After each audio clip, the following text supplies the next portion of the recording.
Well, hello everyone. Hello. Always have to mute my phone. Hi everyone. Welcome to another edition of Speak Out Loud, the story behind the brand. I am super excited to come back and just do another show. I just want to say first and foremost, thank you guys for your support. Like, you guys have really super been supporting me, and I'm just excited to be able to come every week and bring amazing guests. I'm telling you, I get excited about all my guests, right? But this is the deal. My guests are fire. And so the young lady that I have today, she's just good. I just love her. She's good. She's very supportive.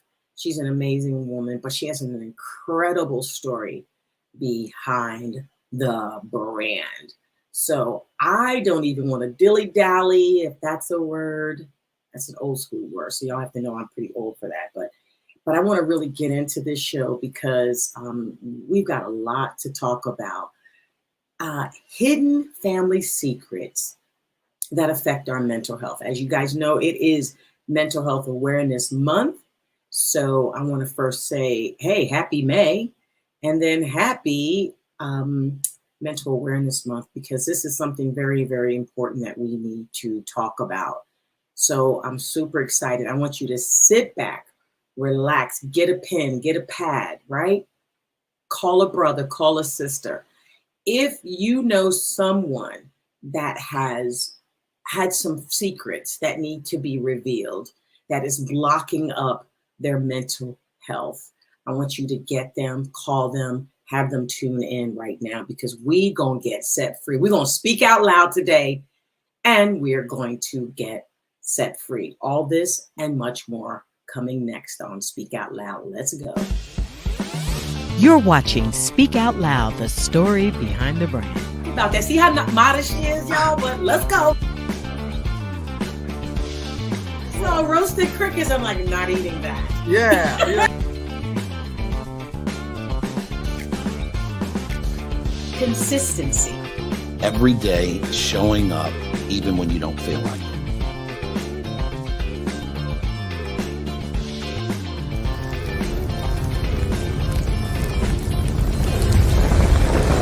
And now your host, Lynette Jackson. Well, welcome back, everyone, and welcome to Speak Out Loud, the story behind the brand. For those of you who know me, my name's Lynette Jackson. For those that don't, I'll share with who I am. My name's Lynette Jackson. I'm an author, I'm a speaker, and I am the owner of Roar Media Group. Roar is a digital marketing company that helps its clients speak out loud in the marketplace with graphics, videos, strategic plans, website development. I do it for small businesses and churches. I do it for nonprofits, and I really would love to do it for you.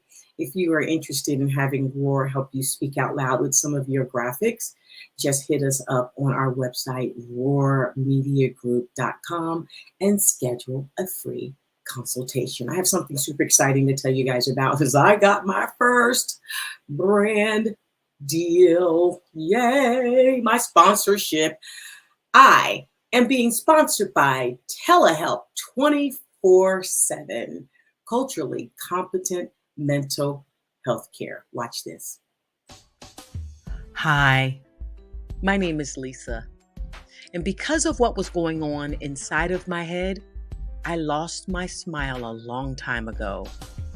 Millions of individuals are affected by mental illness each year, yet it's not always easy to talk about. Many people don't know where to begin when seeking help for mental health issues, which is why I logged on to telehelp247.org and began speaking with a therapist who assisted me in settling the things in my head and restoring my smile. Log on to telehelp247.org and get your smile back. Telehelp 24/7, culturally competent mental health care, meeting you where you are.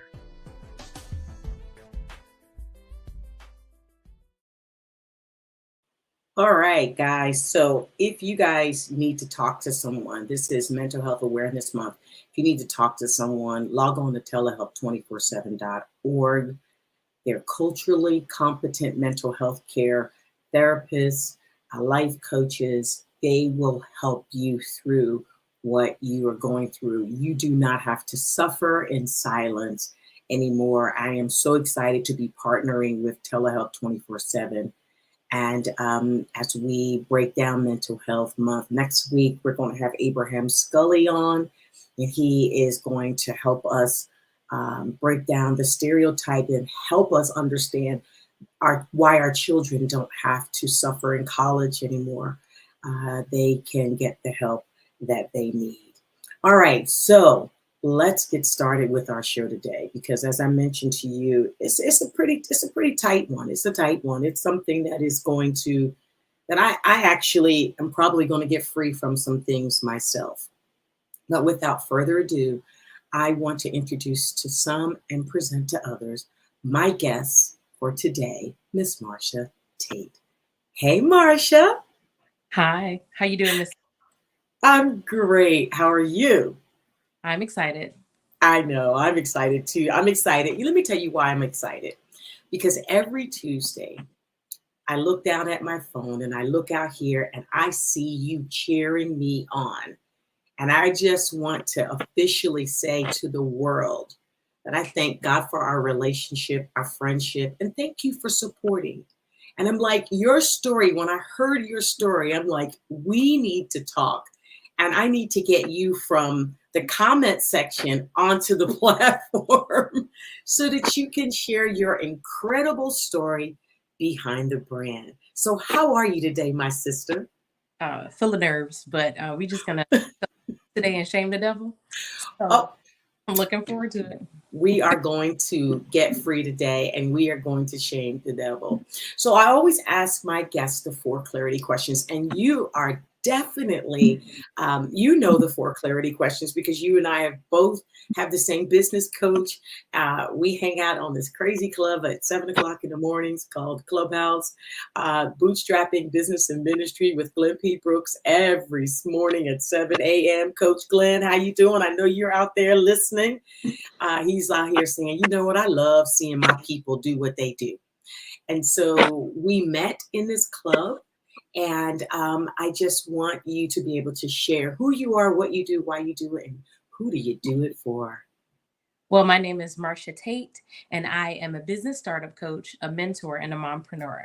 I also happen to be the president of a family-run consulting firm that helps emerging mompreneurs take the guesswork out of starting their business by planning, launching, and managing their business ideas. I do it because I'm very passionate about helping women understand what it takes to start a business and providing the tools for them to succeed. I do it for the woman who runs circles around her boss but is not paid what she's worth. I do it for the woman who dreams of entrepreneurship but doesn't exactly know where to start. And I do it for my 5 sons so that they too can have a legacy and lineage worth being proud of. Okay, all right. Now you make goosebumps come on me. You said I do it for the women who run circles around their bosses. Talk about that, Marsha, because that's fire right there. I do it for me. I used to be. And so growing up, I had a child at an early age. So I always thought that I wasn't qualified to run a business. I've always wanted to be an entrepreneur, and I thought I wasn't qualified. However, I realized that I've always operated in startup businesses and ministries for like over 20 years now, and that I've always had the tools all along. And so just going back to help the people who are keeping their jobs afloat, that their boss depends on them to get it running. Like they can hold their own space in their own company. That's what I believe. And so I believe at one point that was me. And so now I'm here trying to help the person who is where I used to be.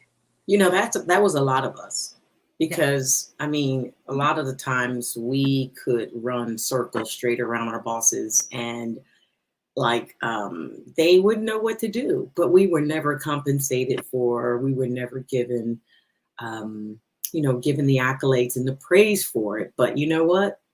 We're doing it ourselves now, right? Exactly. So you have 5 sons? Yes. So no daughters. No, just bonus. 5 sons, just bonus daughters. Yeah. 5 sons. So let me tell you the ages, and people ask. My oldest is 27. My youngest is 5. Okay. Ages are 27, 23, 20, 13, and 5 years old. Wow, what a big age gap there between 27 and 5. Yeah. So the 5-year-old, was that like, oh my God, whoops? No? No, over here, and this is every 5 years. He's like, oh, every 5 to 7 years, just 6 years or just about. He's like, oh, well, let's just please try for a girl, and I'm not gonna deny him. So I'm like, sometimes I'm like, no, I don't want another kid, and then somewhere around like year 6, I'm like, okay, we'll try. And then so like the new kid will come out in year 7. So everyone except for the second kid are basically like 7 years apart. And You said the new kid comes out year 7. It's like, oh, we get a new brand every 7 years. You know, you remind me of my mom and my dad. There's 7 of us. I'm the youngest of 7. But my mother actually had 9 pregnancies in 10 years. Go figure. Okay. Yeah, that's the story. Interesting enough, my mother was married. My mother was married at 21. And she couldn't have any children for the first 10 years of her marriage. Wow. Could not get pregnant at all.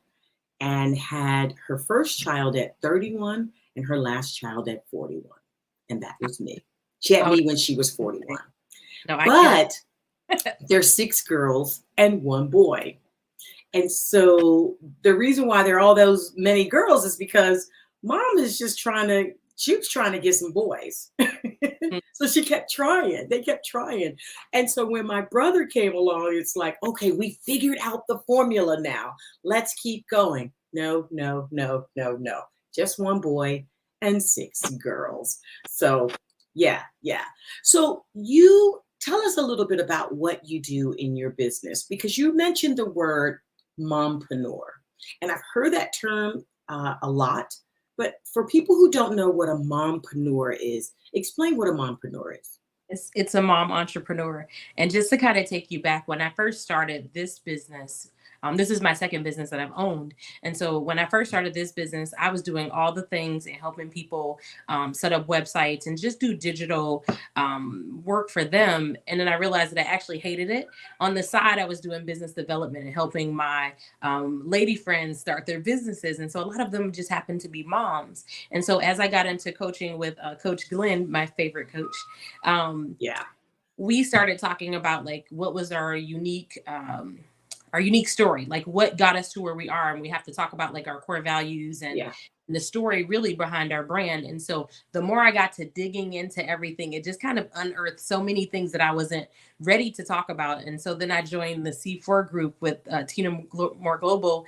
And we got to talking about like really getting rid of that shame and like telling your story and getting out here and being present. And so, breathe, it's hot. Yes. When you talk about having a child as a teen, you think that most people kind of think about the shame of like the fact that you have a kid and you're young. And, that's my story. I love it. I would never change it. However, having a kid at the age of, I was pregnant at 14, had my oldest son when I was 15. And so it kind of drives me to help young moms now. And so when I started leaning more into business development, I really geared it towards helping moms start businesses, because I know what it's like to be a young mom and not have enough money. We grew up in Detroit, and so the struggle was real. And to not have enough money and to always think about ways to get money so that you can get out of poverty or to just elevate your status. And so I know what that's like. Having the skills, having the thoughts, having the talents that God has given you and not knowing where to go. So that was one area. And then the next area was for moms whose children were like leaving the house and they didn't know what they were going to do, but they have talents and they want to be able to monetize it so that they can live a comfortable life. And so that's why I kind of lean towards moms as, my main clients. And so mompreneurs are everything to me. They pretty much run everything in their household and in society. And so That's my lane. And so one of the things that I kind of want to circle back to is when I had my son at age 15. Uh, Most people kind of told me like, it's a shame. Now you won't be able to go to school. You won't be able to live your life. I graduated from college when I was 35 with my bachelor's degree. It didn't stop me from doing anything to do. My son graduated high school the year before me, and I graduated college the following year. And so that was like the biggest accomplishment at the time. And so now what I'm doing is like the biggest accomplishment for me to be able to make an impact in the lives of other moms. When I did get pregnant with him, it was not an accident. And so I probably told my mom it was an accident. I hid it for 4 months before I even told her. But I got pregnant on purpose. And as I was going through my unique life experiences with Les Squire, who was the branding coach, it just really hit me and came back like a flood that I got pregnant on purpose because it stopped the abuse that I was facing as a child. And so from the age of 7 to 14, I was molested by an uncle. And so when he found out that I was sexually active, he left me alone. And so I kind of got a glimpse of it when I was about 11 or 12, but it didn't mean anything to me then that he was paying attention to my conversation and I was interested in boys or anything. But when I got pregnant, it all stopped. And so that was really the catalyst for me. And, you know, most people feel like when they're young and they get pregnant, that it's like a mistake. God doesn't make mistakes. No. I would never go back and change any of my past or what happened because it all led me to where I am now. Wow. You just like went right into my heart. You went right into my heart, Marsha, because I'm a teen mom.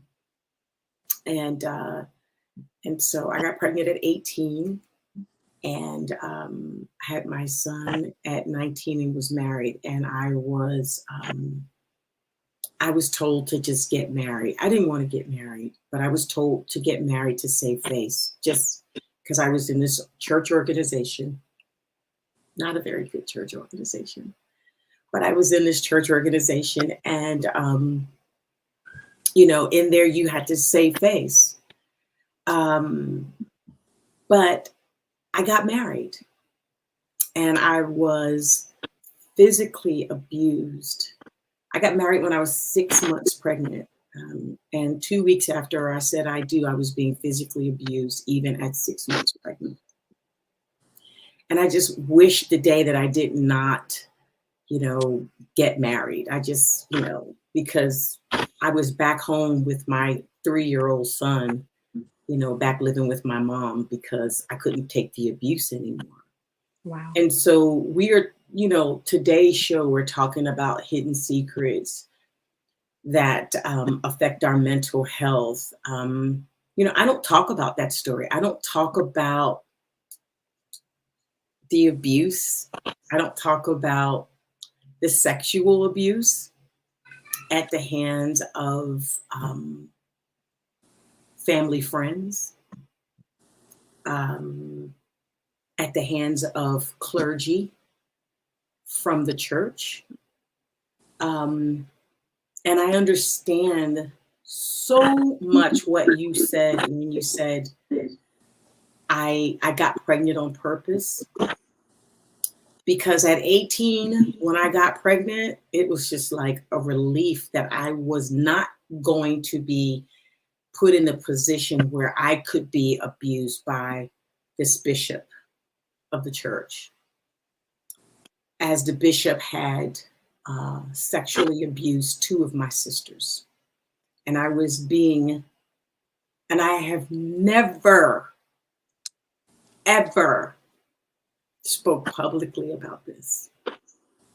I believe you told me yesterday, we got on a call to kind of get prepped for this, and it was literally supposed to be like a 15-minute call, and we talked for over 2 hours. So when we talked about it yesterday, I believe you said it was the first time you ever mentioned it out loud.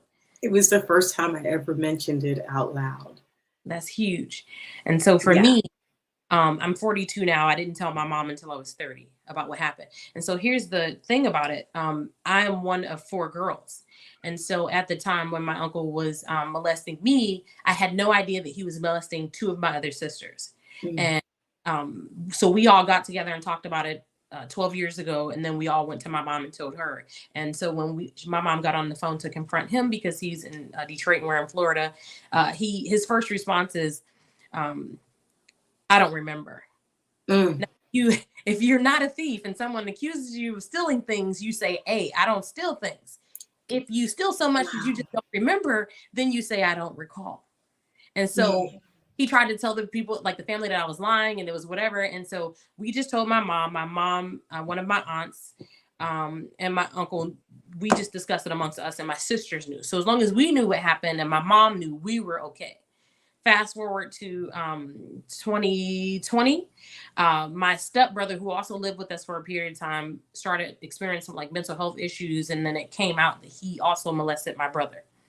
And so my one thing today is that I feel like if I would have said something then, it would have prevented him from being abused. Like, I get, but you're not gonna play with my siblings. Like, wow. Yeah. And so I kind of like, I forgave my uncle years ago. And so recently when my brother came out with his truth, I knew exactly that it was the truth, and nobody could refute what he was saying, because me and my sisters had the same exact experience and he had no idea. My brother had no idea. And so then when my brother came out with it, we had to tell the whole family. He put it on Facebook. We had to tell like everyone and kind of just keep telling the story over and over. And at a point where when I would talk about it, it would make me feel like I was back in it, like I was 6 years old, 7 years old. And like, I felt like such a small person when I would talk about it.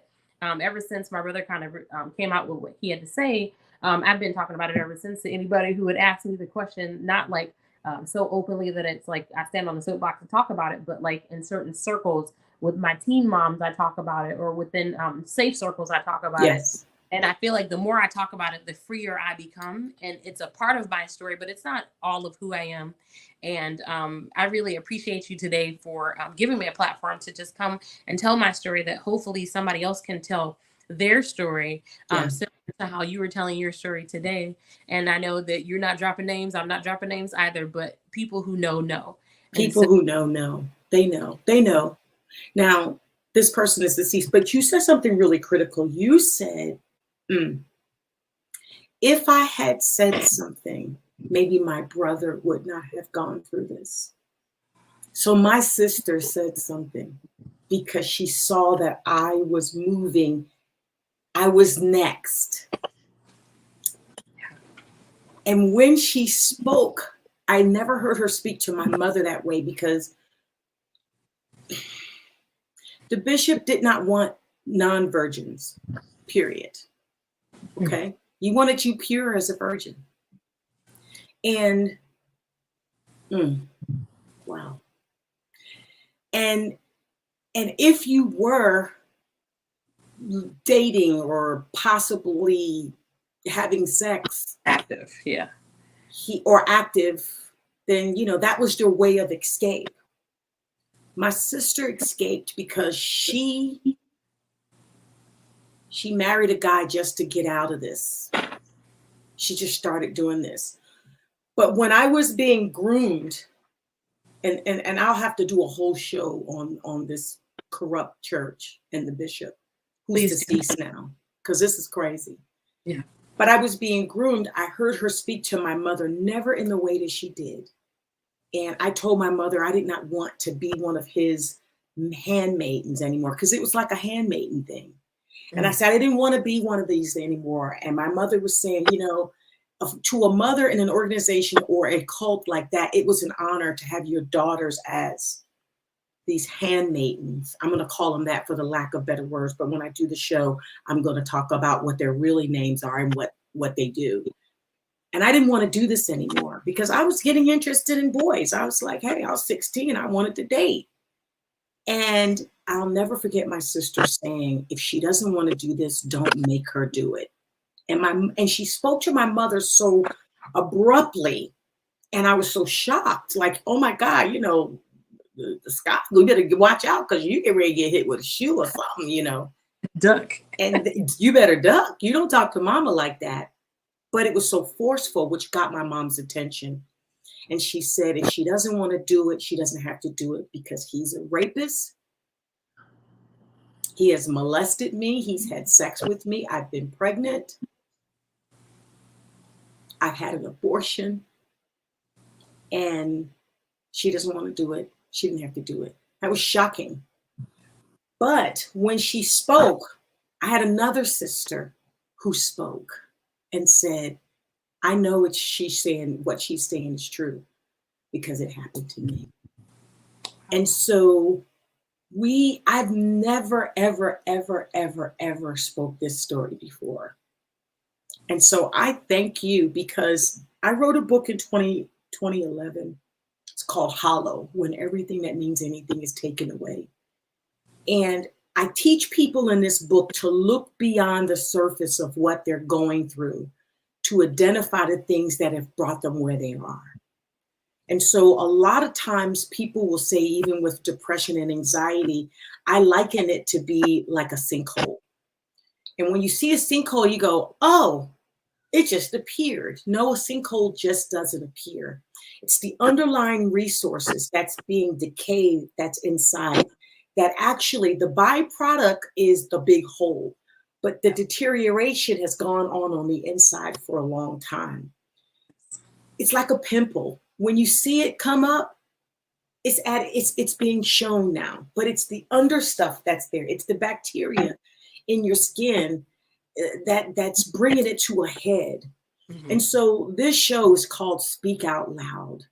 And because it is Mental Health Awareness Month, we want to speak out loud today about the things that we have gone through, that we have hidden, the family secrets that we have hidden that has affected our mental health. My mother used to say, if it doesn't come out in the wash, it'll come out in the rinse. And that means that always at a funeral, because that person's dead, you know something, you find something out. And we're just afraid to speak about it. Listen, I don't go to that church. The bishop is dead. But why, Marsha, have I not ever spoke about this, about what has happened to my sister? I was saved, if you will, from going into that, because I was being groomed as one of the top chicks to be in this harem of women that he used at his pleasure. It's disgusting. Yeah. So why is it so hard for us to talk about it, Marsha? It's the shame. The shame becomes debilitating. They start to tell you how, if you tell people, they'll look at you a certain type of way.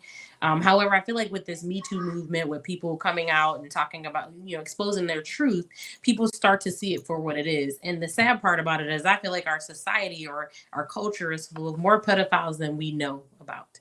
And it's just like the culture of how they groom girls, and it's insane. And so the fact of the matter is, you were part of a system that went on before you got into it, and it probably perpetuates to this day. And so I feel like people speaking up and talking about it will shed light on it, and probably, hopefully, save others from being subjected to it. And so I applaud you on sharing your truth today. I know it was hard. Yeah, it was hard. It was hard because I still have family members and friends that still go to this church. But I don't really care anymore. I just don't care. It's wrong. What has happened is wrong. The bishop prior to him did this.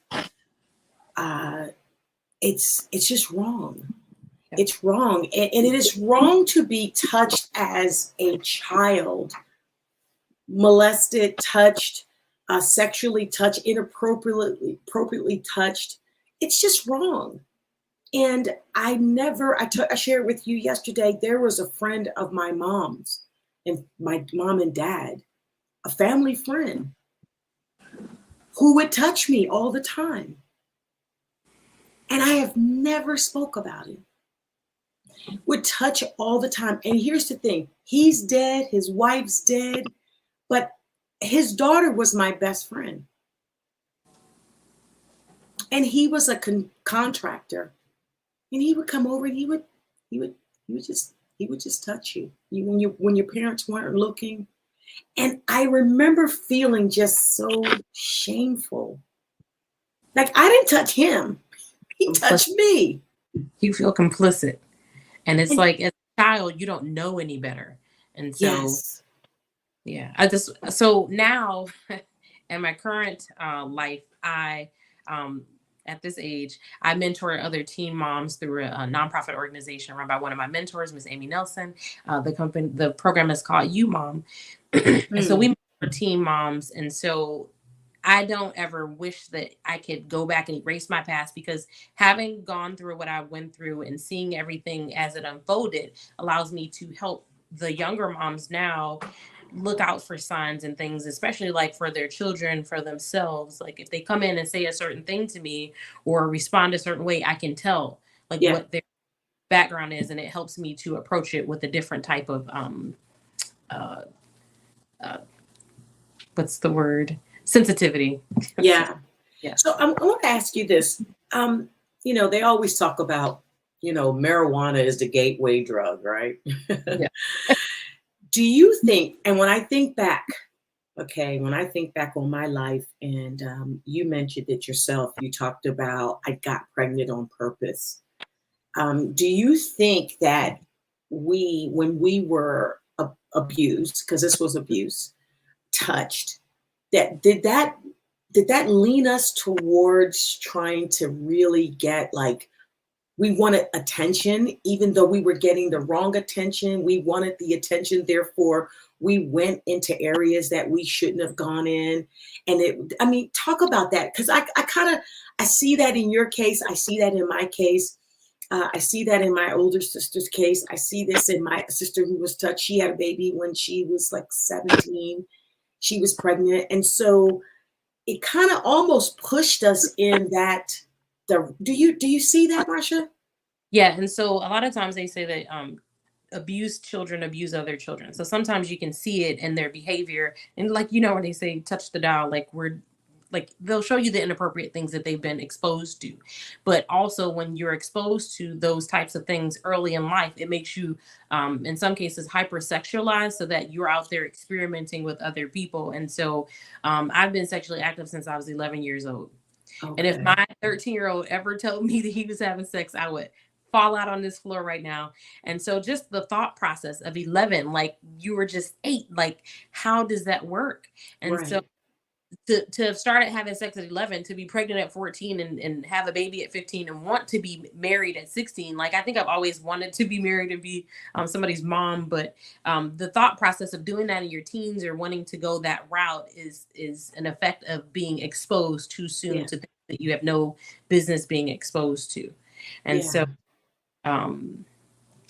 I think it just warrants paying more attention to your children and the people around your children. I don't care who they are. I love my husband. I don't trust my kids around anybody. Like it makes that also an issue where it kind of trickles over into my other life, where I don't trust a lot of people. It's hard to trust people, especially with my kids. And even my grown kids. Like I have kids that are out Mhm. of the home now. And so I'm like, well, who are you with? What are you doing? Did you watch what you were drinking? Make sure nobody puts things in your drink. Like, and I have boys, and I don't even have girls. Like, it's even worse for girls. And so there are some things that you just want to teach your kids to be aware of and to look out for, because that grooming is a huge deal. And being aware of what the signs and signals are, and like what people do. Like I mentioned, the uncle that yesterday when we talked, I spoke and I said that the uncle who did the molestation, he was everybody's favorite person, but he was Mm. also that person who all the kids came to because he always had extra candy and like extra things for children. And I was like, not all people who are in like who love children are like that, but I watch people now. It's just different. Yeah, yeah. I think even for me, uh, you know, I was saved from the bishop. My mom's and dad's family friend touched me, and I know he touched other girls in the church. But I think the last story, and I told you I've never spoke to you anybody.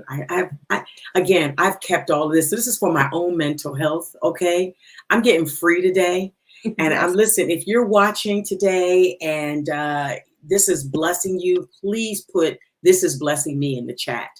We've got some folks out there on Facebook. We have somebody that it doesn't show me your name. It just says Facebook user. Says, "Hi, beautiful. Hi, Marsha Tate. Valuable V says, I love this. Valencia here to support. Rhonda Raglan says, good evening, ladies. So proud of you, ladies. Thanks for being brave to share this.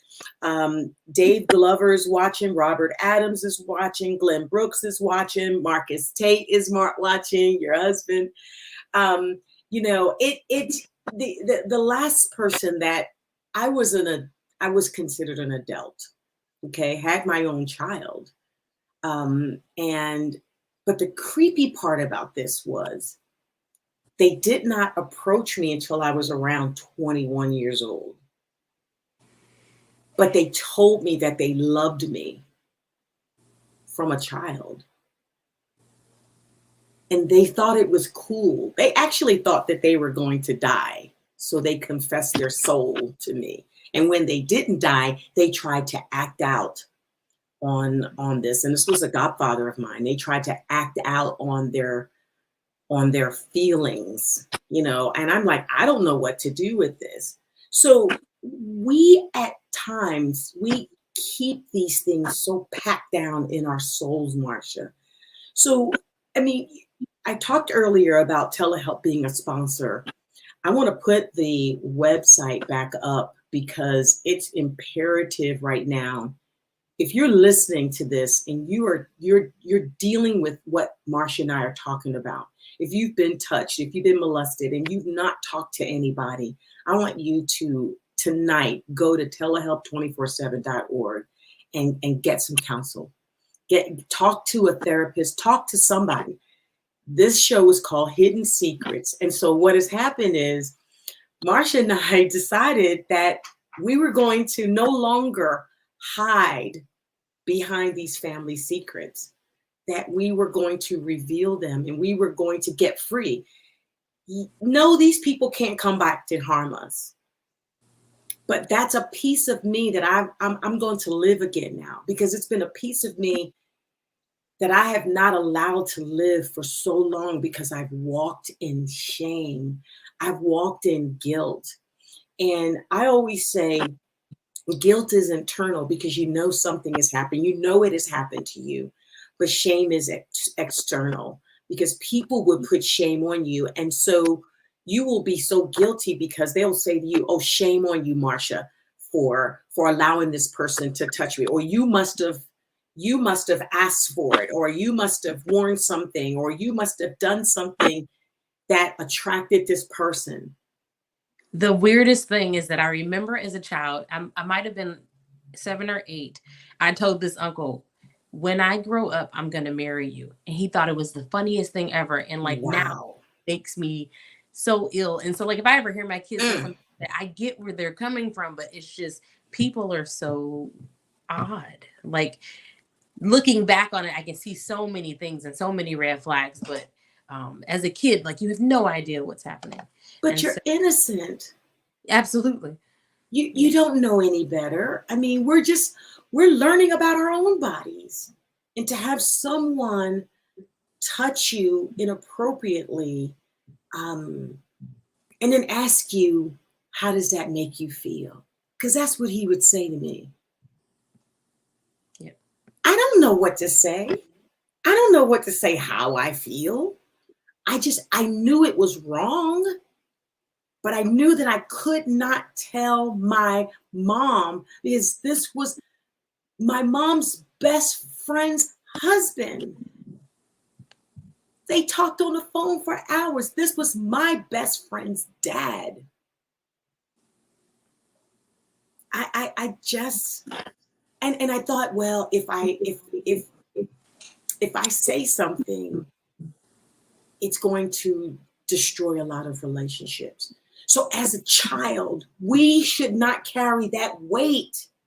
Trying to hold it all together for everybody. It's not our responsibility to hold all of that weight, Marsha. No, now, not at all. You said that you didn't talk because of what? You mentioned that yesterday. Talk about that. It's going to sound horrible. So when I was younger, I didn't talk because he mentioned something like, if I told my mom, she would die. And as a kid, I believed it. But when I became about 11 or 12, the thing was that my parents my mom and her siblings would always hang out on the weekends. And so every weekend we would go to a different siblings' house. One sibling, kind of like carpool, but for their get-togethers on the weekend. And so the uncle who was doing the touchy uncle, he would let us have his house and he would give us cash and we would do whatever we wanted. Like like sometimes days he wouldn't be there and we would just be like a bunch of girls in the house doing whatever we wanted to do, living like we had our own house. And so it was like everything to us at the time. But the reality was that he would isolate us and he was touching people in rooms when other people didn't notice. And the fact that nobody was there, he was adult was one thing. And so when I realized that what he was doing was wrong, I used to blackmail him to give us funds to have party for the weekend or to do whatever to do. And so at a certain point I stopped because I knew it was wrong. But it's just crazy.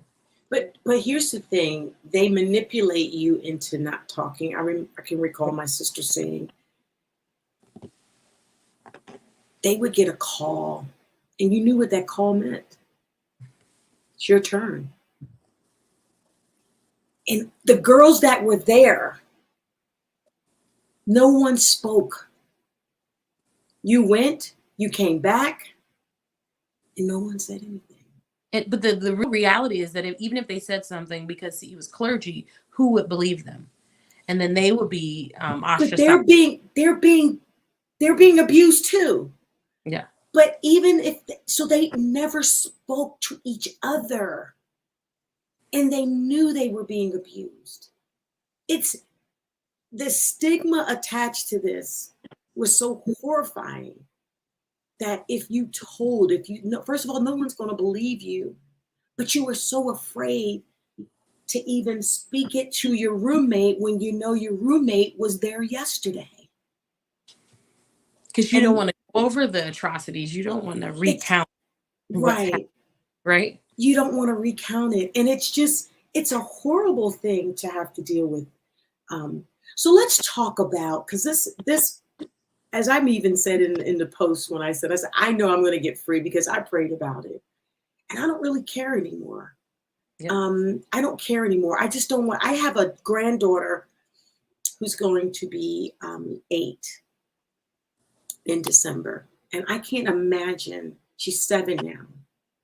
And so you were being molested at 7 years old. Yeah. I can't imagine someone touching her inappropriately. I will say this, I will start a prison ministry if I find out. Listen.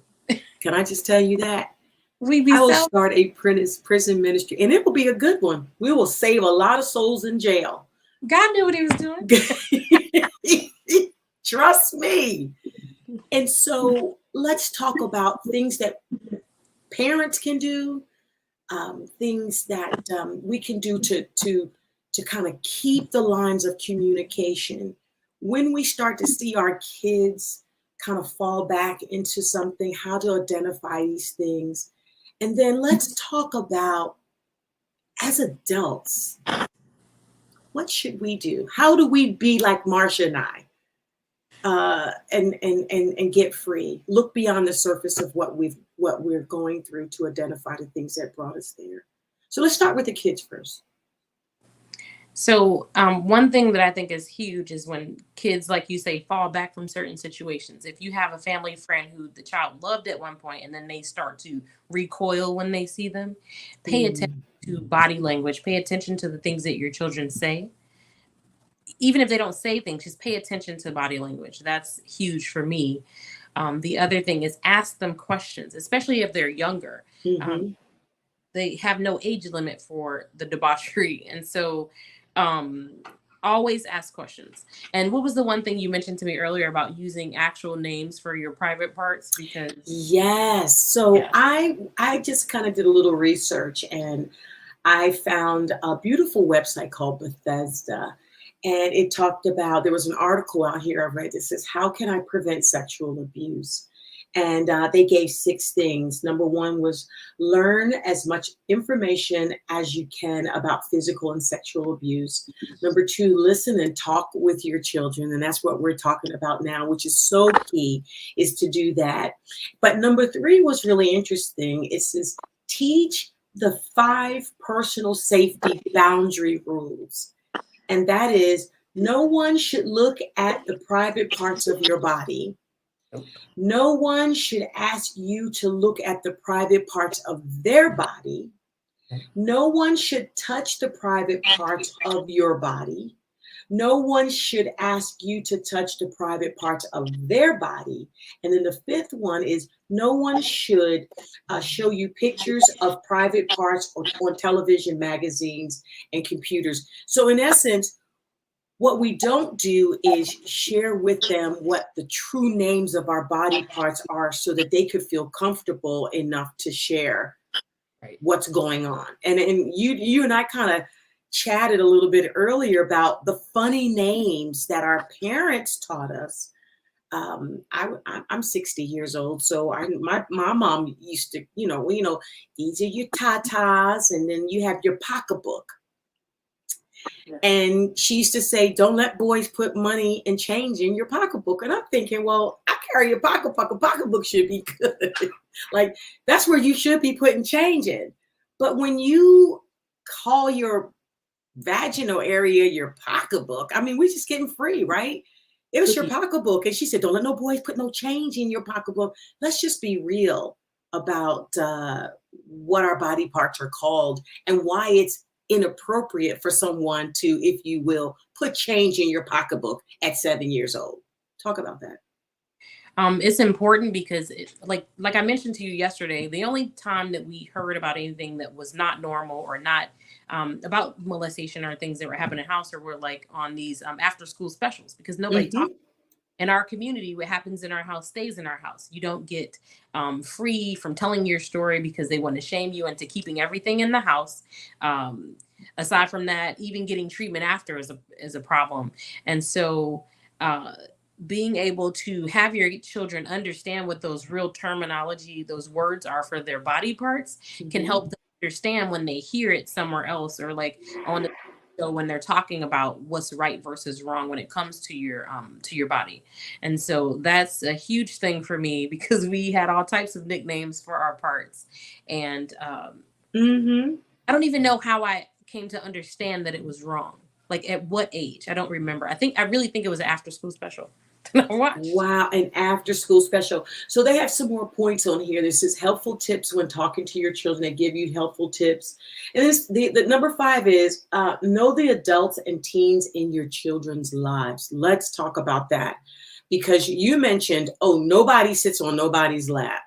Oh no, that's a huge pet peeve of mine. I don't care who you are, Santa Claus. If you marry, you can wife sit on your husband's lap. That's your business. But no child should be on anybody. Like, no. Listen, I kind of also that I don't allow my kids to go over to other people's homes. Like, I need to know their family. I need to meet them. I need to know mom, dad, everybody who's here, who comes over to their house. Like, that's right. I know that you're not going. And so, yeah. Yeah, I'll have to post this one day, but I have a picture of me, my brother, and my sister, and we're on Santa Claus's lap. And as an adult, when I went back and started really looking, you didn't think anything of it then. We were just, some kids on Santa's lap. The look on that dude's face was so creepy. I was like, he looks like a straight pedophile.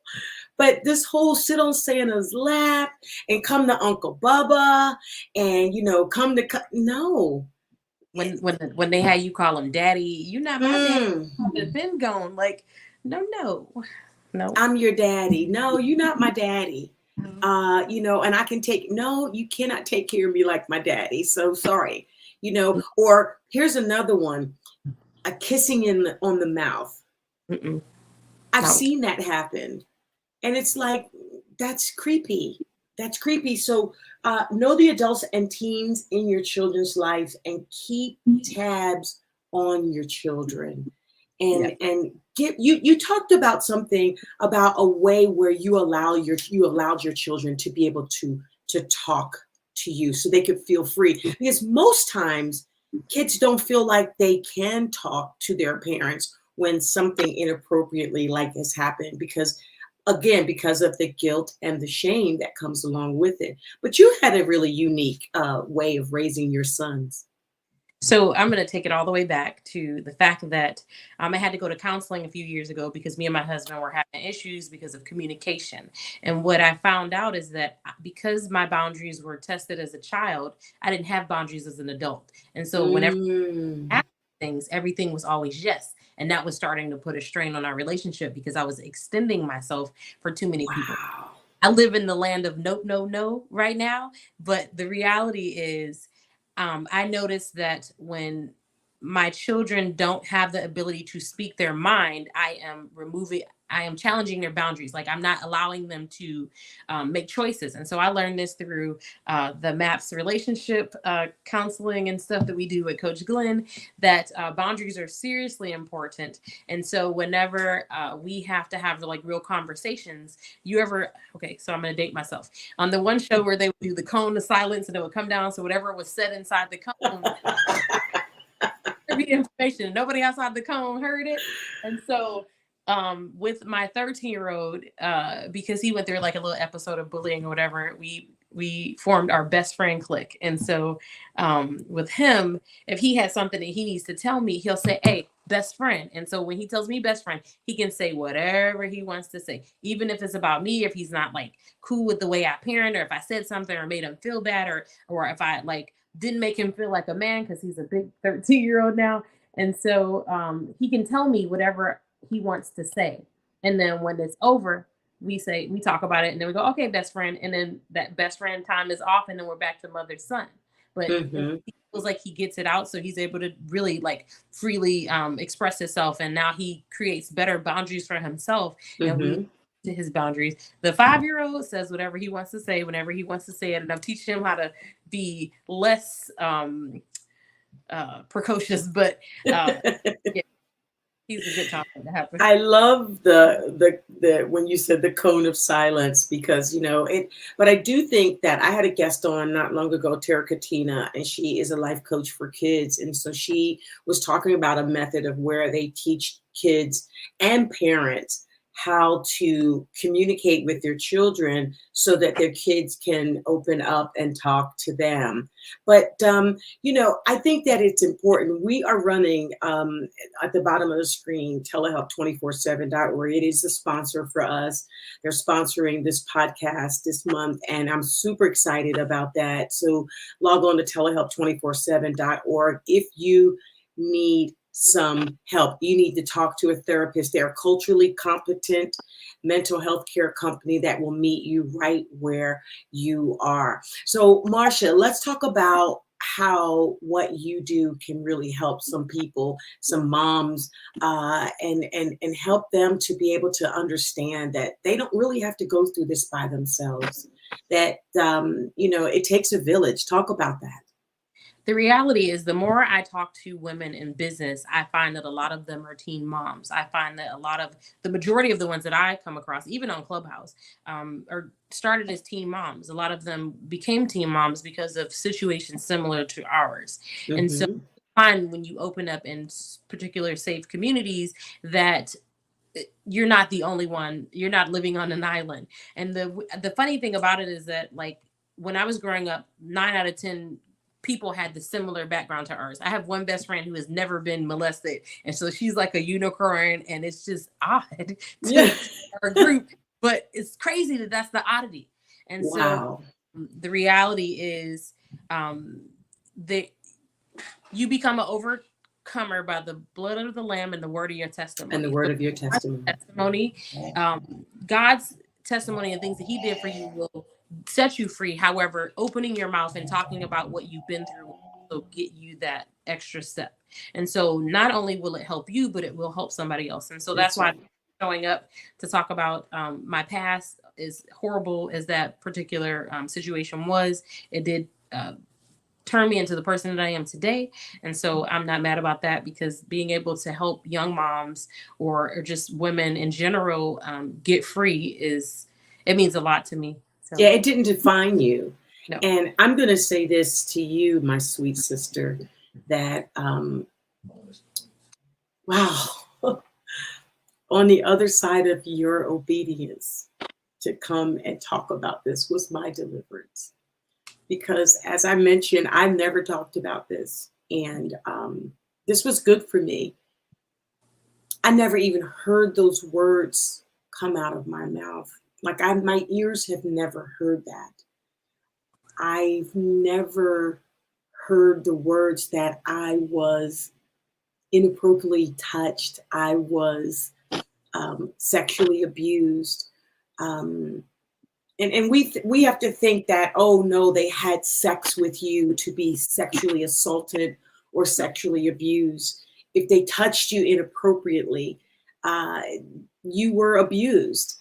And I never thought about that, but I'm thinking, my God. And so I'm grateful that you would come on and share why you do what you do and the passion behind what you do for teen moms, to help them, to let them know that even if they're a teen mom, it does not define who you are. You went on to college. I mean, you went on to do some great things. We kind of talked about how our lives were parallel, because it was just like, I just thought my life was over, especially after, being physically abused and having to come back home with my 3-year-old to my mom's house.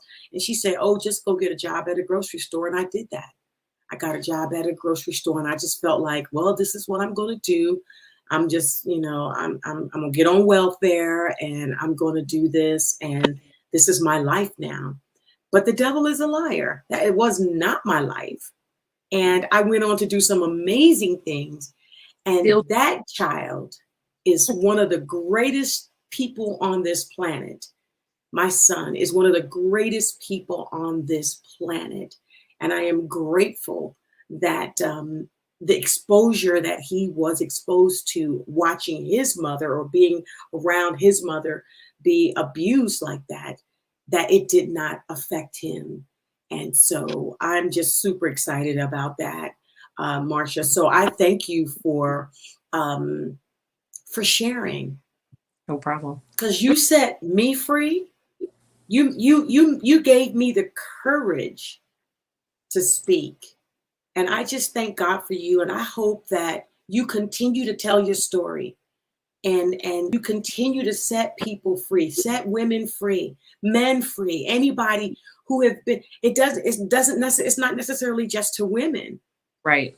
But if you've been inappropriately touched as a child, and now you've been holding all of that inside of your life as an adult and making some choices in your life that you just figure out, I don't understand why I'm abusing alcohol, or why I'm abusing drugs, or why I just take advantage of women, or why even as a woman, I take advantage of men or whatever. It's like, why am I having these behaviors?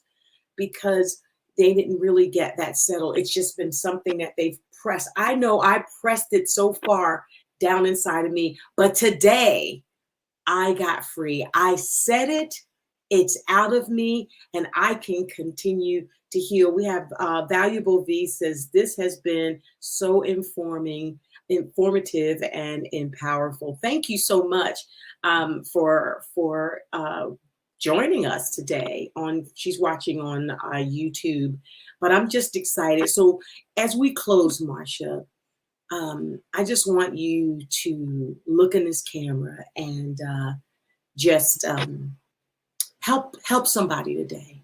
Give them some motivation and some encouragement.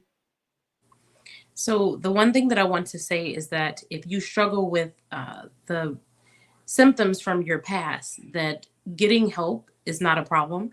Getting help will be fashionable, because we're going to make it fashionable. Our community gets therapy. Our community has therapists, psychologists. It's okay to be on medication if you're chemically unbalanced. It's okay to seek help. It's okay to talk about what you've been through. And so, foremost, above all things, make sure that you pray about it, that you seek God about the particular situation, so that when you decide to start telling your truth, that you do it decent and in order, Yeah. and that there's protection around you. Make sure that you get you a circle of friends that you can talk to and that will stand by you and support you when you do decide to come out and tell your truth. And so talk to God first, get with your friends second, and talk to a therapist by all means. Oh, Marsha, this has been so good. Definitely, I want to have you come back. I say that to all my guests because I love it. Every guest that have come on is just like, no, we don't have enough time. And we could talk for hours, but I just know that I know by the comments today that you're free and I'm free. And we didn't have to call anybody's name out. And I don't think that's what's important. I think you do need to own your truth and you do need to speak about it. You don't have to put, that person. I'm not going to carry this to my grave. Yeah. And I think the problem that we see a lot of times is that women and men will carry this pain to their grave. And this show today, we hope that you will just completely talk to somebody, get it out of you so that you don't carry it to your grave, so that you don't have ailments and you're sick and you have, trauma and things and anxiety. You don't let people touch you. You won't let a person hug you because of what you have sustained as a child that you never dealt with. So I'm just so awesome and grateful that you just were able to come today and just share your beautiful story with our audience today. Thank you. Anytime. And when you are ready to talk about that church of yours, I have someone else that have two people who I think can add some value to that conversation. So, well, I think that's going to be coming soon, because now that this part, I've opened the lid, and now I've got to let all the little nasty stuff out, but not to harm anybody, right? But to shed some light on the weirdness and the inappropriate things that have taken place over years, and the number of people that have been damaged as a result of it. It's something, and that's going to take a lot of prayer. But God's got me, and you got me. And telehelp's got me, so we'll make it all happen. Thank you so much, Marsha. I appreciate you so much. God bless you. Having me. Guys, thank you so much for joining another edition of Speak Out Loud, the story behind a brand. I am just ecstatic that my guest Marsha shared. She really pulled on me today. She helped me get through things that I needed to get through to tell my story. And I feel free. I feel good. I feel light. I feel as if I've been delivered. So I'm super excited about this. And so I just wanted to let you guys know that you can join us each week here Tuesdays at 6 p.m. on Facebook and YouTube, and on Thursdays on KBNCT. I can't even say it now. I'm just so full right now. KBCN TV. And you can catch us on Thursday nights at 6 p.m. Remember that God loves you. I love you. But most importantly, learn to love yourself. Bye for now. You've been watching Speak Out Loud, the story behind the brand, with your host, Lynette Jackson. Please like, share, and subscribe to this podcast. And until next week, don't forget to use your voice to speak out loud.